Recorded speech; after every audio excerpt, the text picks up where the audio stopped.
A new English language policy changed Indian society and its relationship with the British forever.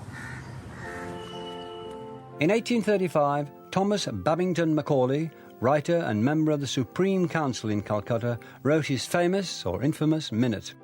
In it, he laid out why he thought the teaching of English, rather than any Indian language, should become official government policy. He summed up, "The dialects commonly spoken among the natives of this part of India contain neither literary nor scientific information, and are, moreover, so poor and rude that it will not be easy to translate any valuable work into them. The claims of our own language it is hardly necessary to recapitulate. It stands preeminent even among the languages of the West. I think it clear that it is possible to make natives of this country perfectly good English scholars, and to this end our effort ought to be directed." Today, that sounds astonishingly patronising. It sounded so to many at the time. English would be the imperial language of India.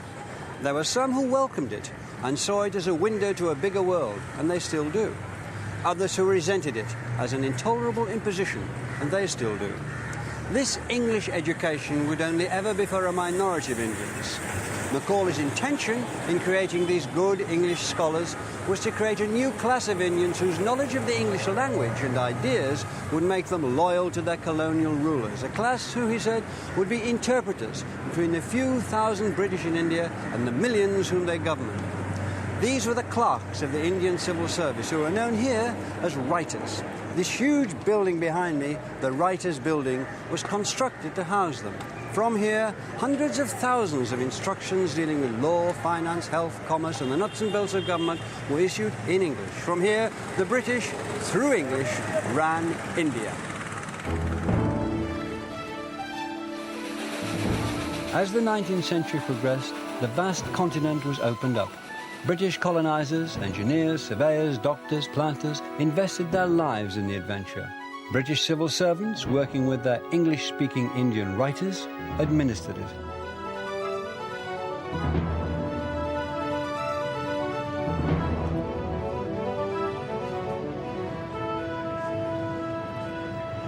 Without the English-speaking bureaucracy, there'd have been no Raj, a word meaning rule or kingdom, taken from the Hindi. English was institutionalized now in India. It was part of the fabric of government.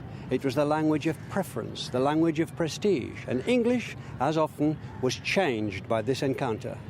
I stand under the shoes of my client and only seek to place my bone of contention clearly in your... Over time, the English spoken by Indians became a particular ornate form. Babu English, it was called. Your Honour will be pleased enough to observe that my client is a widow, a poor chap with one post-mortem son. The language was often taught by Indian to Indian, with no British ear to check its proliferation of florid phrases. Their relationship is only homeopathic, so the misty arguments of my learned friend will not hold water. The English spoken by the British also changed. The district officers, magistrates and other officials who toured the country, tending the Raj, picked up Indian words by the bushel and incorporated them into their daily speech.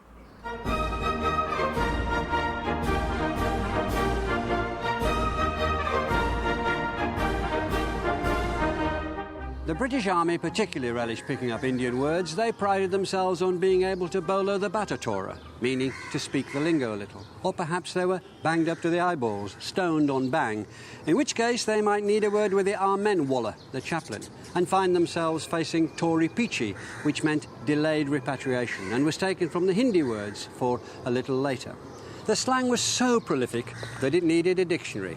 In 1886, this great glossary of Anglo-Indian colloquial words and phrases was published, almost 900 pages of it. Here's khaki, taken from the Hindi for dust-coloured, meaning a light drab cloth. The dictionary notes that it is said that it is about to be introduced into the army generally. The dictionary has the curious title Hobson-Jobson. As the book explains, this is another army term, a corruption of a phrase shouted by Muslims in a procession. There are plenty more examples of the way that the British adopted and altered Indian words. Chapati entered the English language as chow patty, perhaps with an echo of patty, or even a cowpat pushing it that way. The Indian plant cowanch, which has irritating hairs, became cowage, and the fish kakap became cockup. Allahabad became known as Isle of Bats. Bazikana, stale food, or yesterday's dinner warmed up, became brass knocker. Brinjal, aubergine, became brown jolly. And the great killer, cholera morbus in Latin, became the very English Corporal Forbes.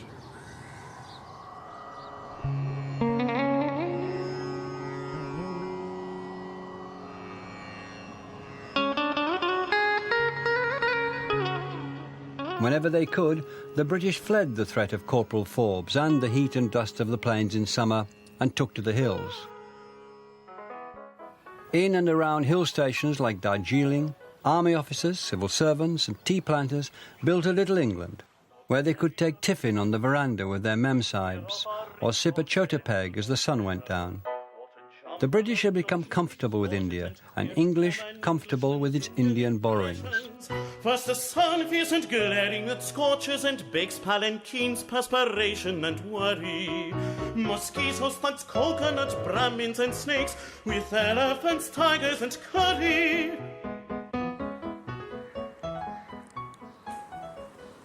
But while the English enjoyed their dominion, the seeds of Indian nationalism were being sown in meetings in this room and rooms like it, where the pioneers of Indian independence used to gather. Nehru himself, the young Nehru, used to come to this room.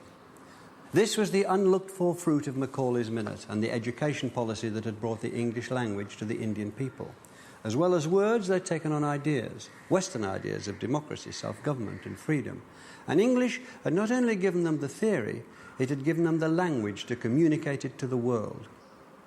Rudyard Kipling noted that many Indians claimed that they could run their own country, and that some Englishmen believed them, but only because the Indians put their case in what he called beautiful English, which made it sound credible.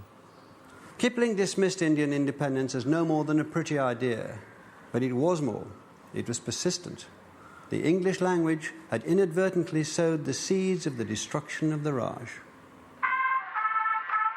The British didn't see it coming.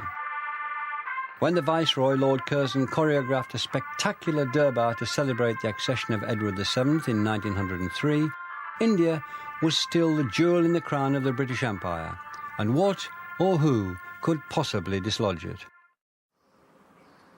5 years later, one of the leaders of the independence movement, a lawyer called Mohandas K. Gandhi, wrote a pamphlet in which he complained about the imperial status of the English language in India. To give millions a knowledge of English is to enslave them. The foundation that Macaulay laid of education has enslaved us. I do not suggest that he had any such intention, but that has been the result.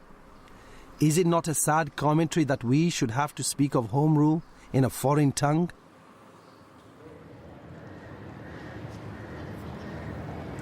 What's fascinating is the idea that language can enslave a people. The British didn't much have slavery on their minds at that time. What concerned them was building a new symbolic capital, more than 1,000 miles away from here, to be designed by Sir Edwin Lutyens, a New Delhi.